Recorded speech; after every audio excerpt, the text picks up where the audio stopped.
Morera.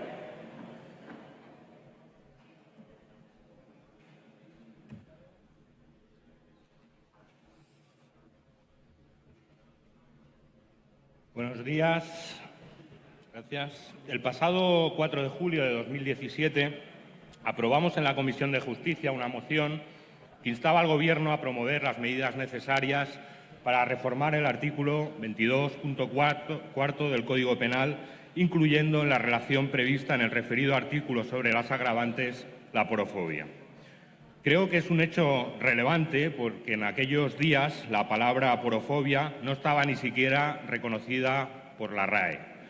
A finales del año fue elegida por la Fundación del Español Urgente como palabra del año 2017, reconociendo además la aportación del Senado y de la Comisión de Justicia, en particular con la aprobación de la moción. Poco después, la Real Academia Española incluyó el término aporofobia en el diccionario de la lengua española. La aporofobia fue el término acuñado por la filósofa valenciana Adela Cortina para dar nombre al miedo, rechazo o aversión a los pobres. Un término capaz de designar una realidad palpable, una realidad terrible, pero a menudo invisible. Y eso es importante, porque poner nombre a las cosas las hace visibles.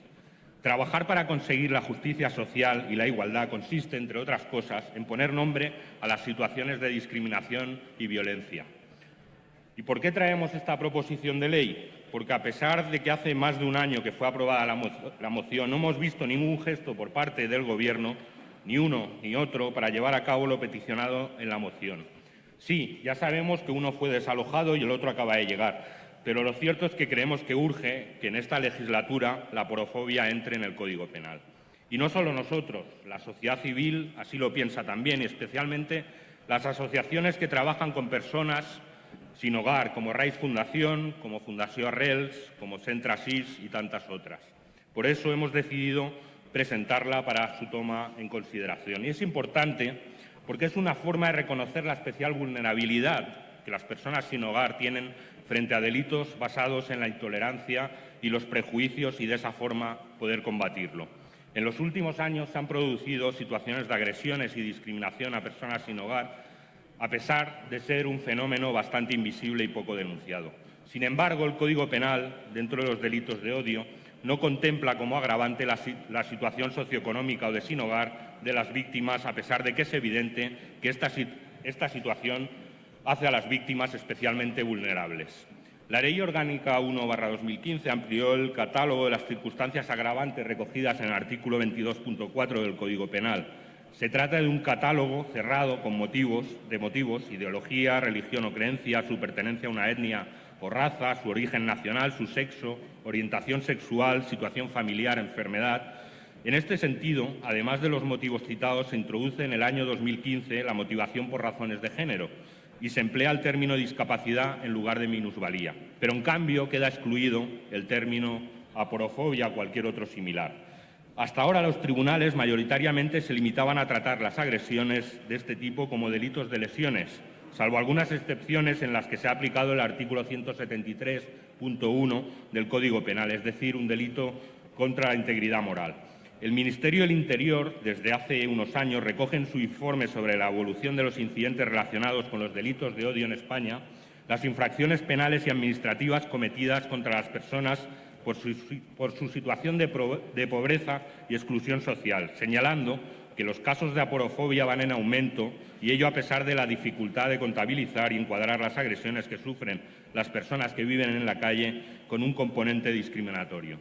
La propia Fiscalía General del Estado, en la memoria del año 2015, proponía agravar las penas que deben imponerse a aquellas personas que actúan contra las víctimas por su situación socioeconómica de exclusión o de pobreza. Y ello porque sin una mención expresa no es aplicable ningún agravante. Así lo dejó claro la sentencia de la Sala Penal del Tribunal Supremo de 9 de noviembre de 2006, que afirmó que no cabe aseverar que la situación del indigente sin techo responda, sin que se acrediten otros matices, a una determinada ideología o creencias que se atribuyan a la víctima, sean o no por ella asumidas, como tampoco a su etnia, raza, nación, sexo y orientación sexual, enfermedad o minusvalía, declarando que el catálogo de motivos de discriminación del artículo 22.4 del Código Penal es cerrado y no es un numerus apertus. Asimismo, el artículo 21 de la Carta de los Derechos Fundamentales de la Unión Europea establece la prohibición de toda discriminación, entre otras, por razones de patrimonio. Con la presente reforma se trata de llenar este vacío que presenta la legislación penal al añadir entre el catálogo de las circunstancias que agravan la responsabilidad criminal en el artículo 22.4 del Código Penal la aporofobia o la exclusión por motivos económicos. Miren, tenemos pocos datos sobre el efecto de la aporofobia, pero les voy a dar unos cuantos que han podido recoger principalmente las organizaciones que trabajan el sinhogarismo. Cerca de la mitad de las personas sin hogar ha sufrido algún incidente o delito relacionado con la aporofobia, según el Observatorio Atento. En el 80% de los casos, en más de una ocasión, y 1 de cada 5 ha sido agredido. En Cataluña, un informe de la Fundació Arrels, basado en 348 entrevistas a personas sin techo de la ciudad de Barcelona, señalaba que el 37% de ellas afirmaban haber sido víctimas de agresiones, el 47% en el caso de las mujeres, y el 12% afirmaba haber sido forzado en alguna ocasión a hacer algo contra su voluntad.